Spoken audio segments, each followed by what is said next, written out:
Baik, Pak, mohon izin supaya saya bisa share materi.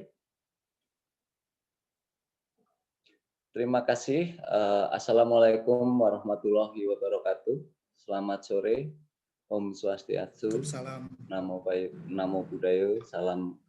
Salam sejahtera bagi Bapak Ibu sekalian. Yang saya hormati Bapak Ketua DPN Apindo, Pak Haryadi Sukamdhani. Yang saya hormati Pak Solihin selaku Ketua Apindo DKI. Yang saya hormati Pak Prayudi, Sekum Apindo DKI.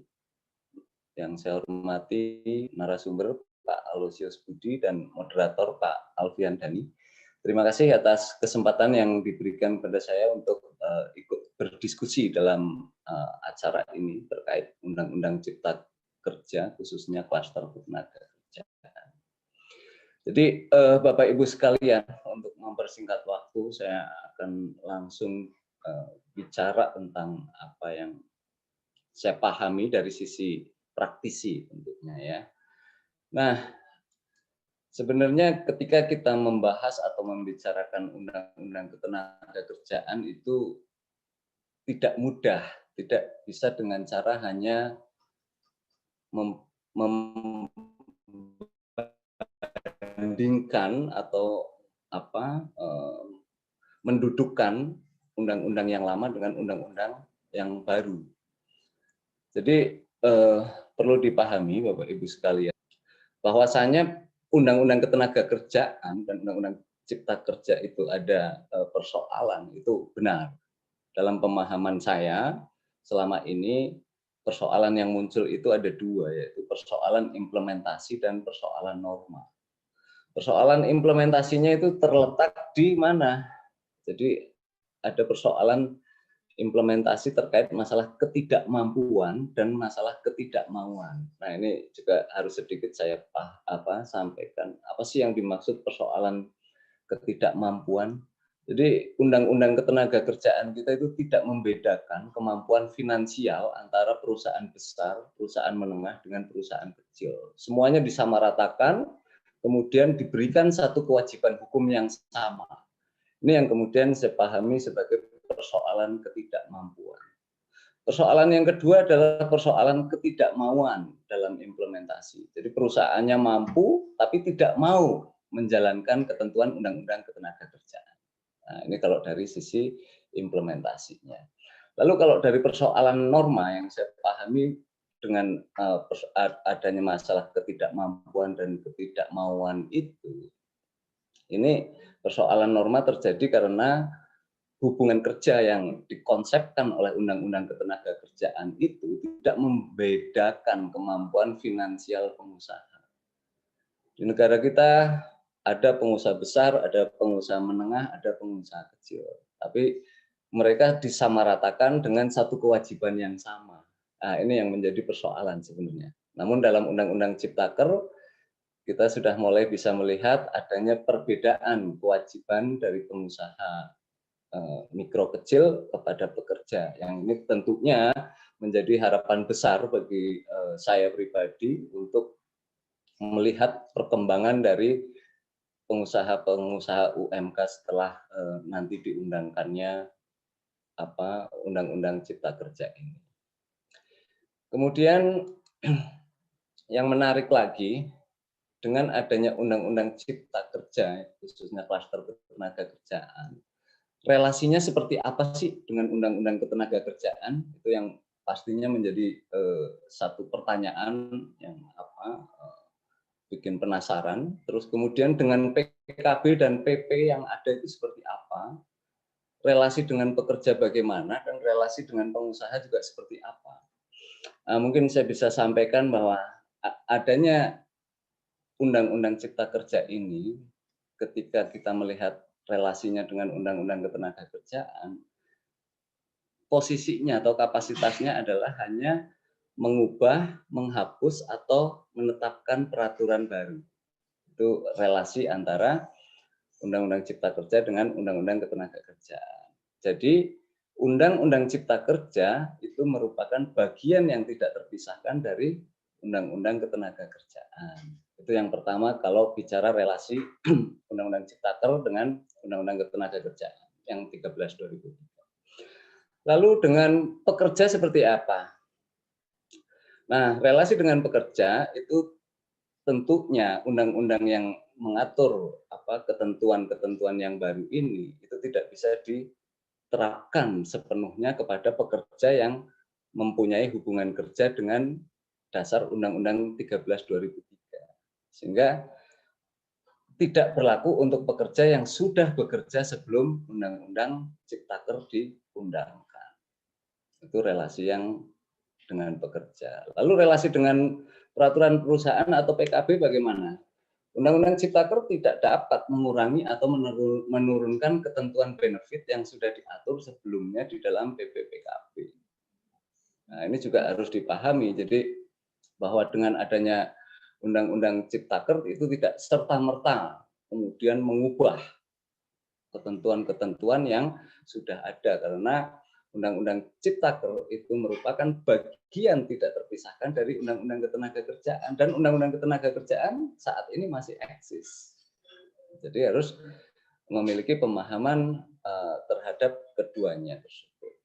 Lalu bagaimana dengan pengusaha relasinya Undang-Undang Ciptaker ini? Undang-Undang Ciptaker dapat diterapkan untuk hubungan kerja yang baru. Jadi kalau saya ambil contoh, misalnya setelah ini nanti bulan depan sah dan berlaku, kemudian ada hubungan kerja baru itu kemudian ketentuan-ketentuan yang baru bisa diimplementasikan oleh pengusaha. Nah, Bapak Ibu sekalian, memahami hukum ketenagakerjaan itu sesungguhnya tidak mudah dan buat saya itu sesuatu yang sulit. Saya ingin berbagi bagaimana memahami hukum ketenagakerjaan sehingga ketika kita membaca undang-undang tidak sekedar mendudukkan atau membandingkan ini yang baru, ini yang lama. Saya ingin mencoba memberikan sudut pandang kami, barangkali memberikan manfaat atau wacana baru buat Bapak Ibu sekalian. Jadi hukum ketenagakerjaan itu dibangun oleh dua kaidah, Bapak Ibu ya. Itu kaidah heteronom dan kaidah otonom.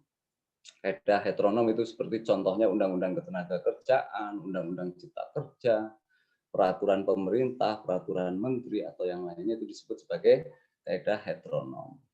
Nah, yang dimaksud dengan kaidah otonom itu seperti contohnya perjanjian kerja bersama, peraturan perusahaan dan lain-lain. Jadi ketika bicara hukum ketenagakerjaan ada dua yang mendasarinya, yaitu kaidah yang bersifat heteronom dan kaidah yang bersifat otonom. Nah, tadi saya di depan sudah menyampaikan, sulit loh memahami Undang-Undang Ketenagakerjaan sehingga tidak sesederhana itu ketika membaca dan membandingkan. Kita harus lihat tekstur dari Undang-Undang Ketenagakerjaan 13/2003. Ada 28 keputusan menteri, 28 pasal yang minta ditindaklanjuti dengan keputusan menteri. Ada 12 pasal minta ditindaklanjuti dengan peraturan pemerintah, 5 pasal dengan Kepres, dan 1 pasal dengan peraturan perusahaan. Jadi perusahaan juga mendapat delegated legislation dari undang-undang untuk mengatur hal-hal yang belum diatur atau mengatur lebih baik dari yang sudah diatur. Nah, tekstur ini dengan masuknya atau nanti disahkannya Undang-Undang Cipta Kerja ini berubah. Dari yang semula 12 peraturan pemerintah, sekarang ada 33 peraturan pemerintah atau pusat.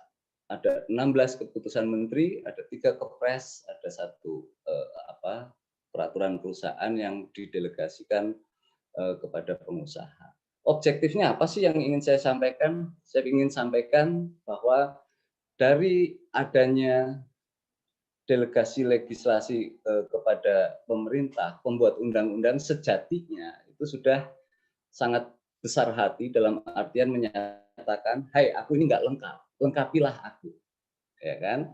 Nah, dari pemahaman bahwa undang-undang ini belum lengkap atau tidak lengkap dan minta dilengkapi, kemudian apa yang terjadi dengan situasi hukum ketenagakerjaan yang ada di negara kita saat ini?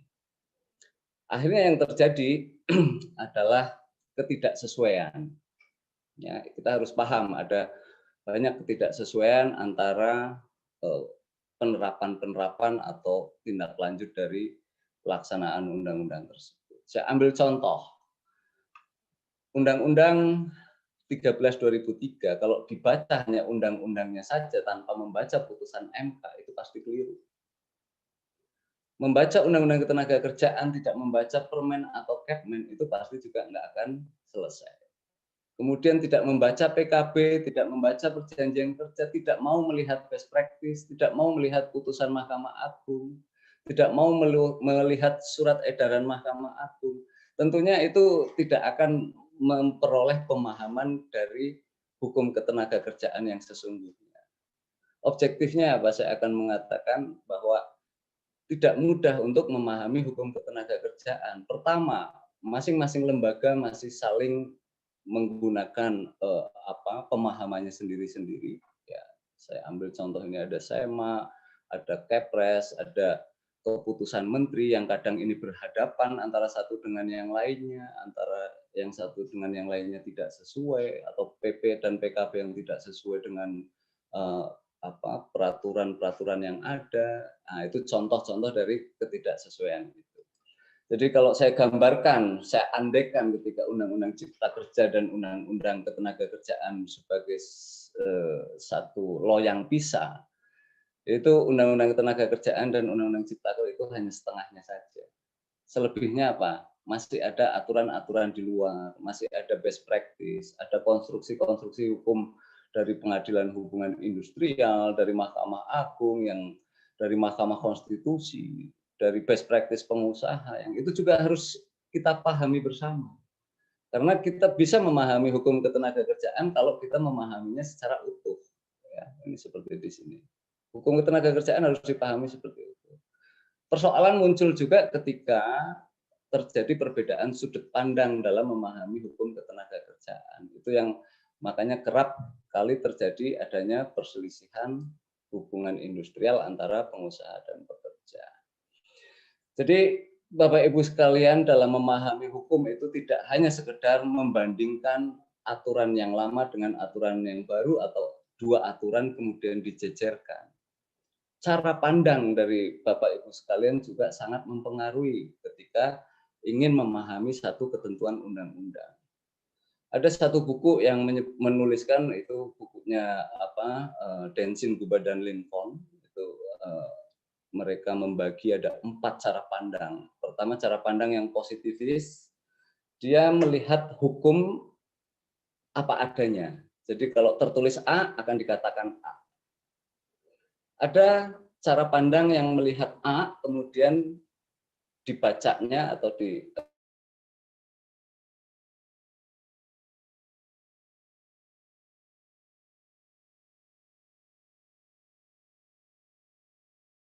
oh itu enggak benar, yang benar adalah begini. Itu disebut sebagai paradigm yang kritikal.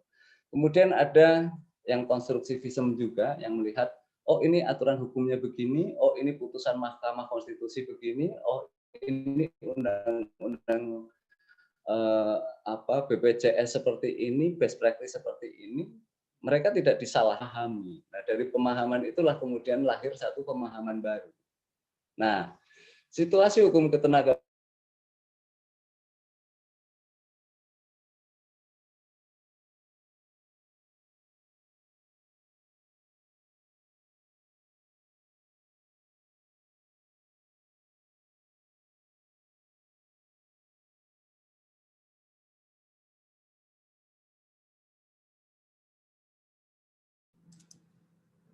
Pak Willy hilang nih.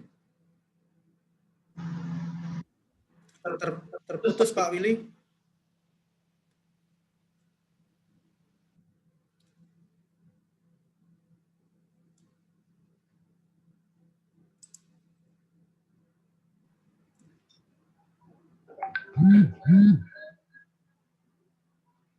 Ya sebentar mungkin kembali untuk disambungkan.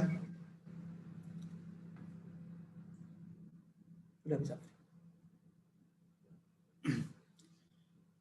Ya, sambil menunggu kembalinya terhubung Pak Willy, ya kan? Cuman ini materinya Pak Willy ini terkait bagaimana kita memahami substansi dari hukum ketenagakerjaan, ya. Ini saya juga baru tahu nih, nanti bisa kita konfirmasi kembali. Ternyata tadi informasi di awal kalau nggak salah ya, nanti kita coba konfirmasi bahwa Undang-Undang Cipta Kerja ini sudah kembali, mungkin monggo Pak Willy. Ya mohon maaf ini karena pesertanya luar biasa banyak, kayaknya bandwidth-nya jadi berat. Padahal saya sudah pakai jaringan di kantor tutup aja. Oke, saya lanjutkan. Mohon maaf ketidaknyamanannya. Jadi sekarang kita masuk untuk mencoba memahami Undang-Undang Ciptaker dan implikasinya kepada untuk pengusaha dan pekerja.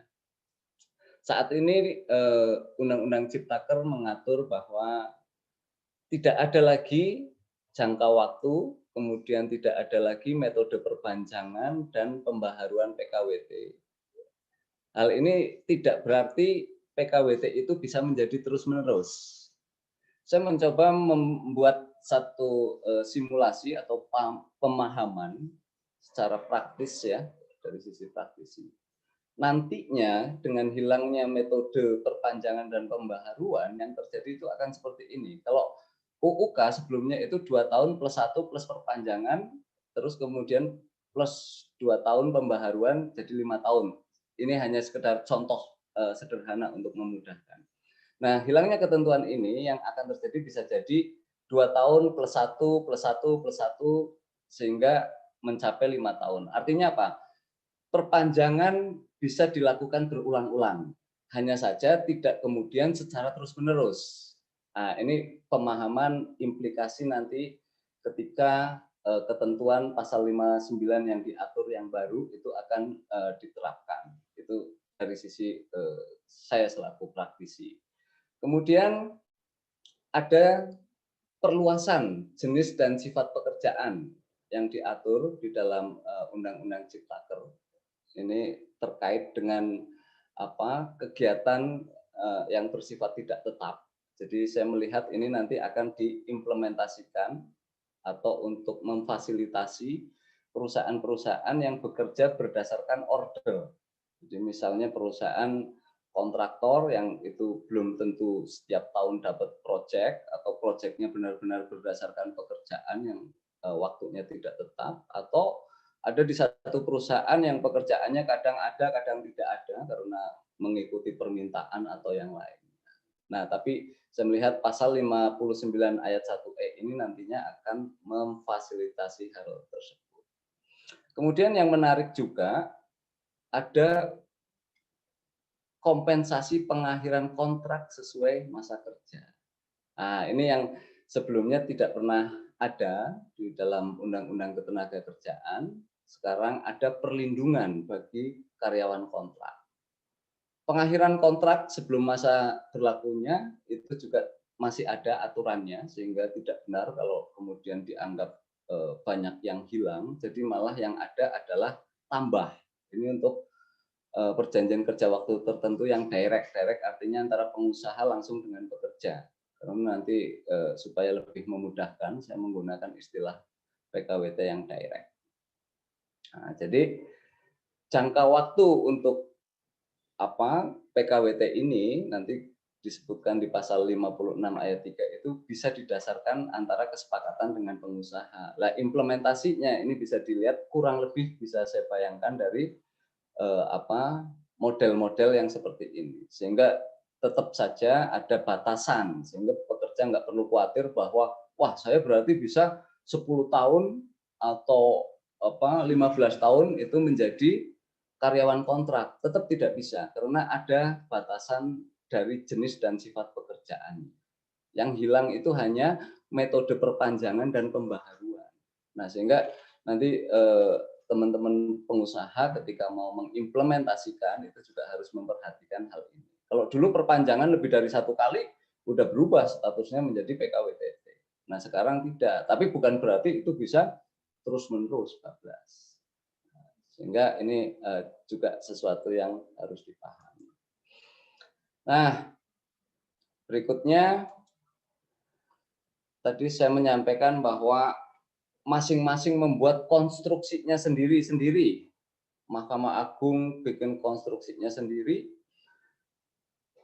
Mahkamah Konstitusi bikin pemaknaan sendiri, peraturan menteri bikin aturan sendiri, kemudian praktek juga ada sendiri, undang-undang juga mengatur sendiri. Saya ambil kasus contoh outsourcing. Ya, outsourcing oleh putusan Mahkamah Konstitusi itu dinyatakan secara conditionally unconstitutional. Artinya apa?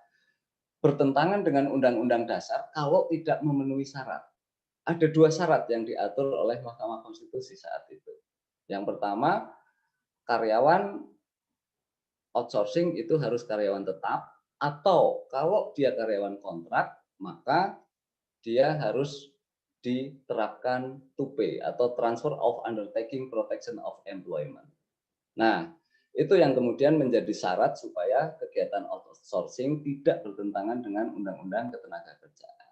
Nah, ketentuan itu kemudian diambil alih oleh Peraturan Menteri Ketenagakerjaan. Namun ini juga tidak match karena yang terjadi adalah Permenaker hanya mengatur 2P untuk karyawan kontrak PPJP, pemborongan tidak ada. Padahal di putusan MK itu tidak membedakan apakah pemborongan atau PPJP ketika karyawannya kontrak harus berlaku 2P. Nah, kemudian kalau Mahkamah Agung atau PHI ketika terjadi kasus-kasus outsourcing tidak terlalu melihat pada 2P atau PKWT-nya, tapi melihat pada ini pekerjaan penunjang atau bukan. Kalau pekerjaan penunjang, maka bisa dilakukan dengan outsourcing. Kalau sudah benar sebagai pekerjaan penunjang, Mahkamah Agung sudah mengizinkan kegiatan yang dilakukan perusahaan, sehingga kasusnya biasanya dalam kasus-kasus outsourcing itu lebih banyak perusahaan yang dimenangkan karena kebanyakan ketika perusahaan memang memberikan atau menyerahkan pekerjaan kepada pihak ketiga sebagai pekerjaan penunjang, maka itu tidak masalah. Nah, ini pemahaman Mahkamah Agung, pemahaman Mahkamah Konstitusi, pemahaman Undang-Undang Ketenagakerjaan ada dua, pemborongan sama PPJP. Lalu kemudian setelah Permenaker, prakteknya bagaimana? Disuruh menerapkan 2P. Nah, Transfer of Undertaking Protection of Employment ini kemudian oleh pengusaha beberapa diterapkan dengan memberikan atau membayarkan premi DPLK misalnya ketika akhir kontrak. Jadi di beberapa perusahaan kerap kali penyerahan pekerjaan itu hanya 2 tahun. Ketika 2 tahun berakhir ganti vendor seperti itu. Nah, prinsip 2P adalah ketika objek pekerjaannya masih ada, maka pekerja itu harus tetap dipekerjakan di situ. Lalu bagaimana memberikan atau menjalankan 2P itu? 2P itu isinya apa sih? Pengakuan masa kerja. Tidak ada PHK atau keberlanjutan dari pekerjaan yang dilakukan sebelumnya. Haknya tidak dibedakan dengan karyawan yang lainnya. Nah, akhirnya lahirlah praktek atau best practice dengan mengikut sertakan pekerja outsourcing dalam program DPLK. Atau pada akhir kontrak setelah pekerjaan atau perusahaan akan menyerahkan kepada perusahaan yang baru, itu memberikan tunjangan pengakhiran kontrak. Nah, ini bentuk praktek yang kemudian berjalan selama ini. Kemudian dengan adanya Ciptaker 2P ini menjadi bagus sekali ya. Ini mungkin teman-teman harus paham bahwa kalau ada pemahaman outsourcing atau pemahaman Ciptaker itu tidak bagus, itu tidak semuanya. Kita lihat saat ini 2P yang tadinya hanya diatur di dalam peraturan menteri sekarang sudah menjadi ketentuan dari Undang-Undang Cipta Kerja. Objektifnya apa? Pekerja outsourcing akan mendapat perlindungan hukum dari aturan Undang-Undang Cipta Kerja ini. Sehingga ini menunjukkan adanya keberpihakan dari pihak pemerintah atau negara terhadap pekerja-pekerja outsource. Nah, kalau sekarang kita bicara implikasi Undang-Undang Ciptaker, tadi Undang-Undang Ketenagakerjaan ya, sekarang yang kita lihat adalah terkait masalah alih daya. Undang-Undang Ciptaker, beberapa hal yang tadinya diatur itu menjadi diubah atau ditambah. Sehingga yang terjadi adalah tidak ada lagi perusahaan penyedia jasa pekerja dan pemborongan. Tidak ada pembedaan core dan non-core. Nah, kalau di 13/2003 masih ada diatur tentang core dan non-core, PPJP dan pemborongan, di Cipta Kerja tidak ada lagi. Nah, di sini juga dimungkinkan adanya pembedaan antara PKWT yang direct, artinya yang tadi karyawan langsung perusahaan, dengan karyawan outsourcing. Apa perbedaannya? Perbedaannya nanti akan bisa kita lihat bahwa PKWT untuk karyawan indirect, kita sebut indirect ya, itu bisa dilakukan secara terus-menerus. Nah, ini yang membedakan nanti PKWT direct sama indirect. Sehingga nanti dalam perusahaan-perusahaan outsourcing yang nanti 2 tahun sekali berganti karena memang undang-undang merintahkan atau mengamanatkan supaya objek pekerjaannya masih ada, dia harus tetap bekerja. Karena dia tetap harus bekerja dan dia akan diterima di perusahaan yang baru, ketika dia dikontrak lagi, maka itu bisa berlangsung terus-menerus. Nah, ini berbeda dengan hubungan atau PKWT yang direct. Nah, lalu bagaimana ketentuannya? Kan setiap akhir kontrak nanti akan dapat kompensasi. Nah, ini yang mungkin nanti menjadi persoalan, sehingga saya melihat bahwa untuk pekerja indirect nanti masih bisa menggunakan pola yang dilakukan atau best practice yang dilakukan pada saat periode Undang-Undang 13/2003 kemarin diterapkan. Karena tidak mungkin 2 tahun berhenti kemudian diberikan tunjangan pengakhiran kontrak yang di situ dihitung dari masa kerja. Lah kalau masa kerja 2 tahun itu belum dapat. Dan nanti dikontrak lagi 2 tahun belum dapat lagi, sehingga saya tidak memahaminya seperti itu. Saya memahaminya bahwa ini bisa masih menggunakan bentuk-bentuk best practice seperti tunjangan pengakhiran kontrak atau tali asih atau yang lain. Ini terkait implikasi Undang-Undang Ciptaker mengenai alih daya. Nah, dengan tidak adanya core dan non-core, tidak adanya PPJP dan pemborongan, maka perusahaan-perusahaan pemberi kerja bisa menyerahkan pekerjaan-pekerjaannya kepada pihak ketiga atau bisa bekerja sama dengan pihak ketiga. Nah, ini kalau mau memahami tentang bagaimana core dan non-core itu, ini yang sekarang bisa diserahkan. Jadi mau core mau non-core, kalau membaca ketentuan undang-undangnya itu boleh diserahkan. Nah, ini ketika vendor A hanya 2 tahun, kemudian berganti vendor B, vendor C, nah, tentunya pertanyaannya, ini adalah perintah undang-undang supaya pekerja tetap bisa bekerja ketika objek pekerjaannya masih ada. Nah, jadi catatannya adalah kompensasi pekerja indirect di akhir kontrak, tunjangan pengakhiran kontrak atau tali asih, atau kepesertaan DPLK. Undang-Undang Ciptaker ini bisa mengikuti pola best practice yang dijalankan selama ini. Nah, minimum pengupahan tadi sudah banyak dibahas oleh pembicara yang sebelumnya. Mungkin nanti saya akan membawa ke materi-materi yang lebih seksi atau lebih menarik, karena ini yang sering ditanyakan. Ini saya punya pertanyaan sering ditanya terkait masalah tulisan ini yang di dalam kurung paling sedikit dengan paling banyak. Apa sih memaknai alasan PHK ini? Apakah kemudian alasan PHK yang mengatakan diberikan paling sedikit untuk kompensasinya itu menjadi perusahaan tidak boleh memberikan lebih dari yang sudah diatur ini? Atau kenapa kok dulu paling sedikit sekarang paling banyak? Nah, Bapak Ibu sekalian, ini menarik untuk dipahami ya. Jadi Undang-Undang 13/2003 ketika mengkonsepkan alasan PHK dengan kompensasi itu dulu linear. Linear artinya apa? Dibundling. Ini contohnya, ketentuannya. Pengusaha dapat melakukan PHK karena pemutusan perusahaan tutup bla bla bla, berhak atas uang pesangon sebesar 1 kali. Ini yang saya maksud alasan PHK linear dengan kompensasi. Dan dulu konsepnya seperti ini di Undang-Undang 13 2003. Contoh berikutnya, pengusaha dapat melakukan PHK karena perusahaan tutup bla bla bla 2 kali ketentuan pasal 156. Sehingga apa? Alasan PHK linear dengan kompensasi. Nah, Undang-Undang Ciptaker berbeda. Undang-Undang Ciptaker tidak melinearkan atau alasan PHK tidak linear dengan kompensasi, tapi alasan PHK linear dengan masa kerja. Nah, kita lihat, makanya muncul kata paling banyak. Nah, kenapa muncul kata paling sedikit? Karena kalau kita melihat pasal 156 ini masih bisa dimungkinkan dikali dengan 2 atau dikali dengan 1. Tapi kalau kita bicara di dalam Undang-Undang Ciptaker ini, karena alasan PHK linear dengan masa kerja, maka di sini disebutkan paling banyak. Tapi bukan berarti, saya ambil contoh, masa kerja 2 tahun, tapi kurang dari 3 tahun, haknya 3. Nah, kemudian 3 ini dipahami bahwa bisa bayar 1 atau bayar 2, tidak bisa seperti itu. Tetap ini adalah batas minimal.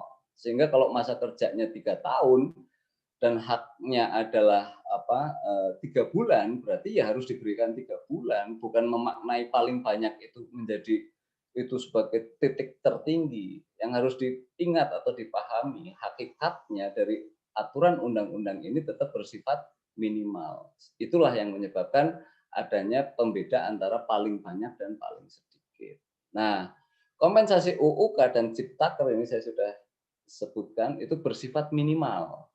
Jadi memberikan kurang tidak boleh, tapi memberikan lebih dianjurkan. Ini yang harus dipahami ya. Nah, sekarang kita lihat implikasi Undang-Undang Cipta Kerja di dalam terkait masalah kompensasi PHK. Bapak Ibu sekalian, karyawan PKWT atau kontrak saat ini mendapat kompensasi ya. Ini alhamdulillah anugerah ya, karena sebelumnya karyawan kontrak tidak berhak atas kompensasi. Ini harus kita pahami sebagai satu bentuk perlindungan hukum dari negara kepada karyawan, kepada warga negara yang bekerja dengan status kontrak.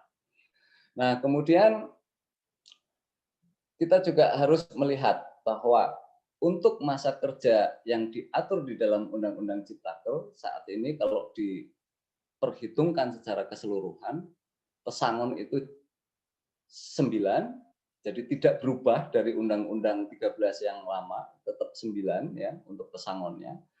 Penghargaan masa kerja juga tetap 10, sehingga menjadi 19.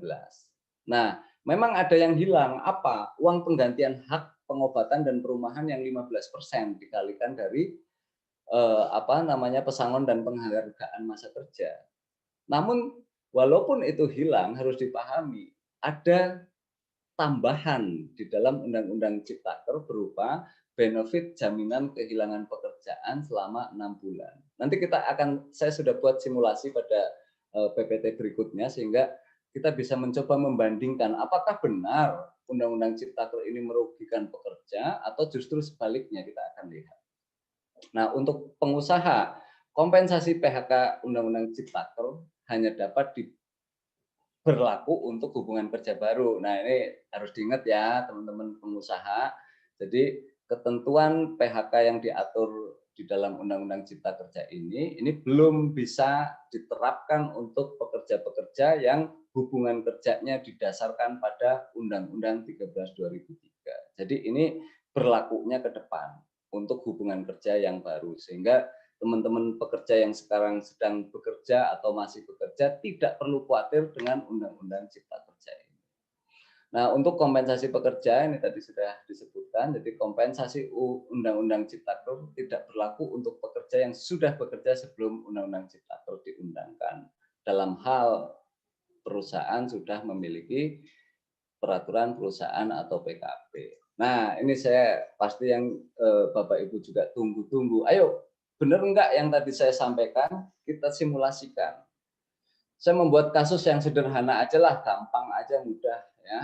Kasusnya misalnya bekerja di Jakarta, memiliki masa kerja 2 tahun, kemudian upahnya 5 juta. Ayo kita hitung. Pada saat Undang-Undang Ketenagakerjaan masih ada, itu tadi kita bilang ya, kita sampaikan bahwa linear dengan kompensasi. Kalau pekerjanya tidak ada kesalahan atau karena bukan masalah finansial dari perusahaan, biasanya faktor pengalihnya itu menggunakan 2. Sehingga dengan masa kerja 2 tahun, berarti 2 kali 3 kali 5 juta sama dengan 30 juta. Penghargaan masa kerja belum dapat karena masih 2 tahun. Penggantian hak 15% dari 30 juta ini. Ketemunya berapa? 4,5 juta. Sehingga total hak 34,5 juta. Ini PHK bukan karena kesalahan pekerja atau masalah finansial perusahaan. Simulasi yang kedua, ini kalau katakanlah misalnya karena pelanggaran PP atau PKB. Satu faktornya karena ada pelanggaran, seperti tadi karena sudah bundling dengan alasan PHK, berarti 1 kali masa kerja jadi 3 kali 5 sama dengan 15 juta. Penghargaan masa kerja masih kosong, kemudian penggantian hak 15% kali 15 juta sama dengan 2 juta seperempat. Totalnya berapa? 17,25 juta, 250.000 rupiah. PHK karena kesalahan pekerja atau masalah finansial perusahaan. Nah, sekarang kita lihat bagaimana dengan Undang-Undang Ciptaker sehingga dengan masa kerja yang sama. Ya. 1 kali 3 ini sama, dikali 5 ketemunya sama, 15 juta. Tapi apa yang beda? Walaupun tidak ada uang penggantian hak, ada jaminan PHK berupa benefit 6 bulan jaminan PHK. Nah, ini hanya harus diperjelas nilainya nanti ya. Kita main simulasi. Seandainya, ini saya berumpama, seandainya benefit 6 bulan ya, itu menggunakan asumsi upah pekerja, berarti bisa jadi 6 kali 5 juta itu adalah 30 juta. Ini seandainya asumsi saya benar, maka yang akan diterima pekerja adalah 45 juta. Tapi kalau misalnya salah, kemudian apa ukuran 6 bulan itu yang diberikan sebagai cash benefit setiap bulan? Katakanlah misalnya upah minimum. Nah, kalau misalnya upah minimum, berarti kita lihat upah minimum Jakarta tahun ini 4.276. Dikalikan 6 bulan, 25 juta. Ditambah tadi yang 15 juta, berarti jumlahnya masih 40 juta 658. Kita bandingkan dengan simulasi Undang-Undang Ketenagakerjaan yang tanpa kesalahan dan ada kesalahan atau masalah finansial. Dalam pemahaman saya, dengan perhitungan seperti ini dan seandainya dugaan saya benar menggunakan asumsi-asumsi ini, maka Undang-Undang Ciptaker justru lebih menguntungkan buat teman-teman pekerja. Tapi wallahu alam, saya tidak tahu persis nanti bagaimana perhitungan dari cash benefit yang akan diatur lebih lanjut dalam peraturan pemerintah. Ini saya mencoba menduga saja, menduga apakah menggunakan upah atau menggunakan upah minimum atau justru yang lainnya.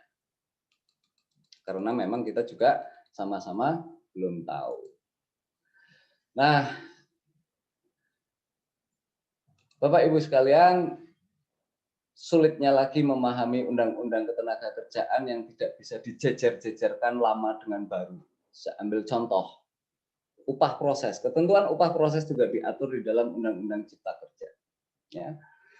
Ini menjadi perdebatan dan selalu menjadi kontroversial karena ada aturan-aturan yang berbeda. Undang-Undang Ketenagakerjaan tidak menjelaskan sampai berapa lama pembayaran upah proses ketika pekerja menjalani proses pemutusan hubungan kerja atau sedang di skorsing. Mahkamah Konstitusi mengeluarkan putusan, itu harus dibayar sampai berkekuatan hukum tetap. Nah, perusahaan membuat ketentuan bayarnya 6 bulan saja. Pengadilan Hubungan Industrial mengatur juga atau dalam putusannya seringkali sejak putusan dibacakan bisa 6 bulan atau bisa baru 4 bulan sejak bipartit sudah diputus kemudian dianggap sudah cukup. Mahkamah Agung menerbitkan surat edaran nomor 3 tahun 2015 yang secara tegas menyatakan kewajiban pengusaha hanya 6 bulan.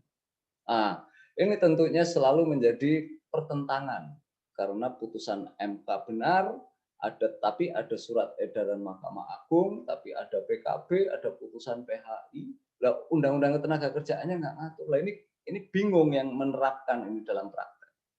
Lalu apa yang terjadi? Undang-undang Ciptaker mengatur juga saat ini sesuai tingkatan. Nah, jadi upah proses dibayarkan sesuai tingkatan kalau menurut Undang-Undang Ciptaker. Apa saja itu yang dimaksud tingkatannya? Bipartit, mediasi, PHI. Nah, lalu bagaimana kalau begitu? Ini kok ada 5 hal yang berbeda-beda. Saya membuat catatan dalam Undang-Undang PHI 2004, bipartit 30 hari kerja, mediasi 30 hari kerja, PHI 50 hari kerja. Jadi total kalau menyelesaikan perselisihan hubungan industrial memang umumnya sekitar 6 bulan. Dalam praktek penyelesaian PHI itu sekitar 4 sampai 6 bulan. Sehingga saat ini yang banyak digunakan sebagai rujukan atau referensi pembayaran upah selama proses coursing atau upah proses, kita menggunakan Surat Edaran Mahkamah Agung Republik Indonesia nomor 3 tahun 2015. Nah, inilah yang tadi saya sampaikan di awal, nggak bisa memahami undang-undang ketenaga kerjaan itu hanya dengan menjejer-jejerkan ini UUK yang lama, ini UUK yang baru. Jadi perlu pemahaman secara komprehensif dari aturan yang bersifat heteronom maupun aturan yang bersifat otonom. Jadi kesimpulannya yang ingin saya sampaikan tadi beberapa catatan sedikit saja bahwa hukum ketenaga kerjaan dibangun dari kaidah heteronom dan otonom. Dalam hal kaidah heteronom, maksud saya adalah Undang-Undang Ketenaga Kerjaan dan Undang-Undang Cipta Kerja masih ada kekurangan, maka kaidah otonom seperti PP, PKB dapat melengkapi. Sehingga memberikan perlindungan hukum dan kesejahteraan terhadap pekerja dengan tetap memperhatikan kepentingan pengusaha. Demikian sedikit yang bisa saya sampaikan, Pak Moderator. Mudah-mudahan ada manfaatnya, dan apabila ada yang keliru, hanya itu sependek pemahaman terkait Undang-Undang Cipta Kerja yang kami pahami.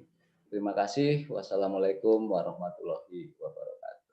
Waalaikumsalam warahmatullahi wabarakatuh. Terima kasih Pak Willy, ya kan.